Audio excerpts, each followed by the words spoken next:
नमस्कार। आज हमारे पास भूगोल के कुछ नोट्स हैं और रेखा चित्र भी। ये हमें ब्रह्मांड की शुरुआत से लेकर हमारे सौर मंडल तक ले जा रहे हैं।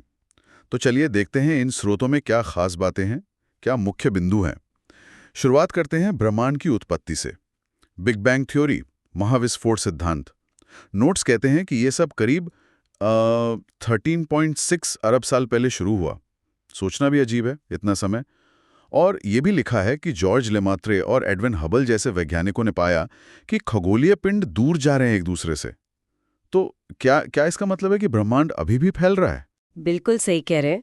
हबल की जो खोज थी उसने इसी बात को पक्का किया कि ब्रह्मांड रुका हुआ नहीं है, ये फैल रहा है।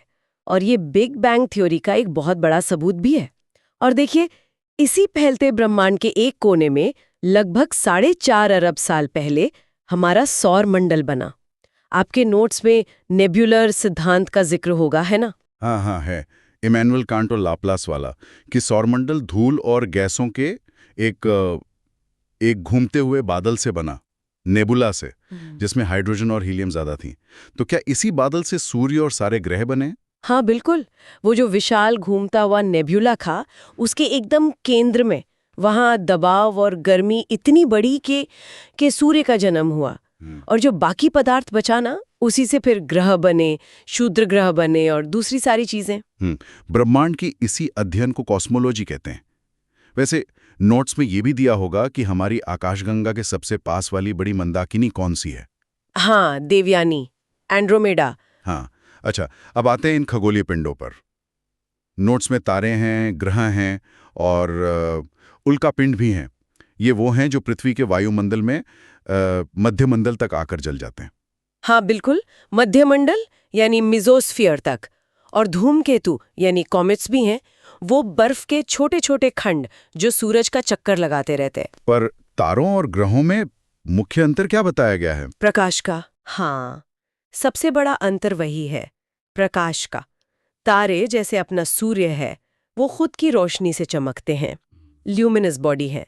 जबकि ग्रह और चंद्रमा जैसे पिंड वो अदीप्त हैं, नॉन ल्यूमिनस। वो तो बस सूर्य के प्रकाश को रिफ्लेक्ट करते हैं, परावर्तित करते हैं। नोट्स में तारामंडल यानी कॉन्स्टेलेशंस का भी जिक्र होगा, सप्तऋषि जैसे। हाँ है। सप्तऋषि, अर्सा मेजर और सबसे चमकीले तारे सीरियस का भी, डॉग स्टार। पृथ्वी का सबसे नजदीकी तारा तो सूर्य है, लेकिन सूर्य के बाद नोट्स में है प्रॉक्सिमा सेंटोरी। इतनी दूरियों को नापने के लिए प्रकाश वर्ष या पार्सेक। एक पार्सेक मतलब 3.26 प्रकाश वर्ष। काफी ज्यादा है ये तो। बिल्कुल। और अपना सूर्य, वो तो हमारे सौरमंडल का पावर हाउस है।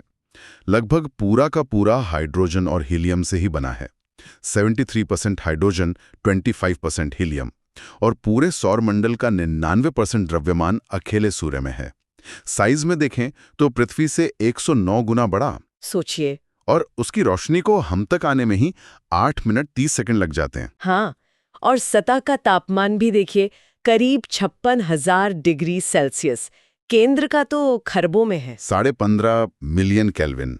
अभी हाल ही में भारत ने आदित्य L1 मिशन भी तो भेजा है सूर्य के अध्ययन के लिए। हाँ, आदित्य L1।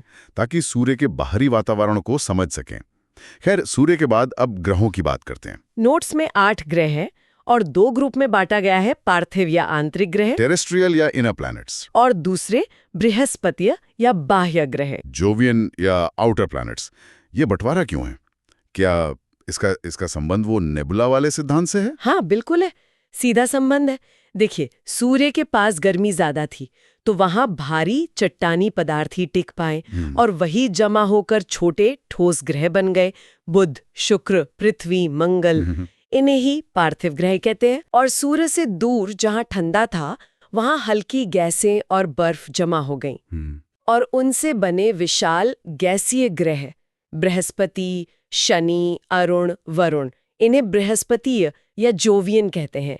इनके कई सारे चांद हैं, उपग्रह हैं और कुछ के चारों ओर रिंग्स भी हैं, वलय, जो अंदर वाले ग्रहों में नहीं मिलते। ये तो बड़ा दिलचस्प है। नोट्स में बुध को सबसे छोटा बताया है, सूर्य के सबसे नजदीक। और शुक्र, उसे पृथ्वी की जुड़वा बहन लिखा है, पर यह सबसे गर्म है, 478 डिग्री सेल्सियस।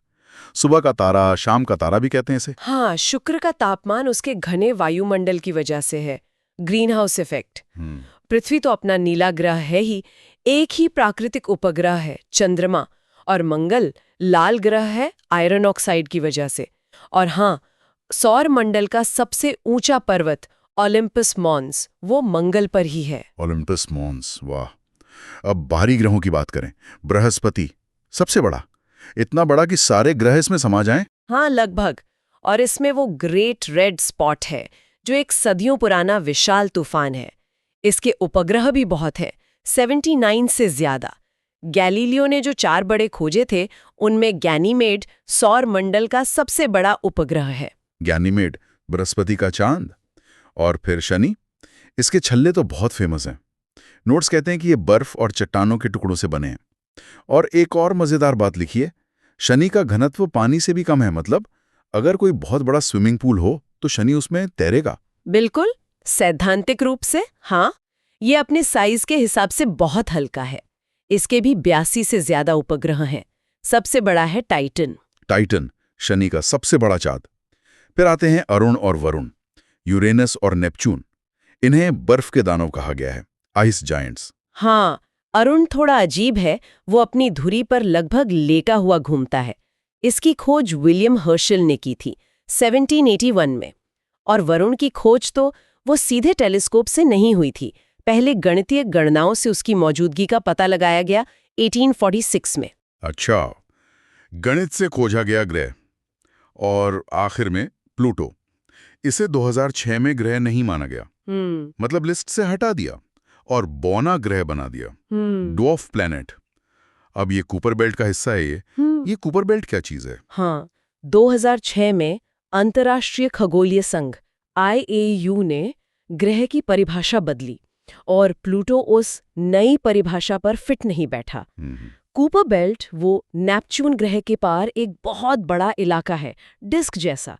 वहाँ प्लूटो जैसे और भी बौने ग्रह हैं और अरबों खरबों बर्फीले पिंड हैं, चट्टानें हैं, धूमकेतु हैं। ये सब सूर्य का चक्कर लगा रहे हैं। ऐसा माना जाता है कि ये सौर मंडल के बनने के समय के बचे हुए अवशेष हैं। समझ गया। तो इन नोट से ब्रह्मांड की विशालता, हमारे सौर मंडल का बनना, ग्रहों की इतनी सारी वैरायटी, इनके बारे में कितनी रोचक बातें पता चलें। ये वाकई हमें सोचने पे मजबूर करता है कि इस अनंत विस्तार में हमारी पृथ्वी कितनी अनोखी है। बिल्कुल। और ये हमें एक सवाल के साथ भी छोड़ जाता है ना। देखिए, जैसे जैसे हमारी समझ बढ़ रही है, नई नई खोजें हो रही हैं, प्लूटो जैसी चीज़ों की परिभाषा तक बदल रही है, तो भविष्य में कोई परबेल्ट जैसे इलाके जिन्हें हमने अभी ठीक से खोजा भी नहीं है, वहाँ से और क्या नए राज सामने आ सकते हैं?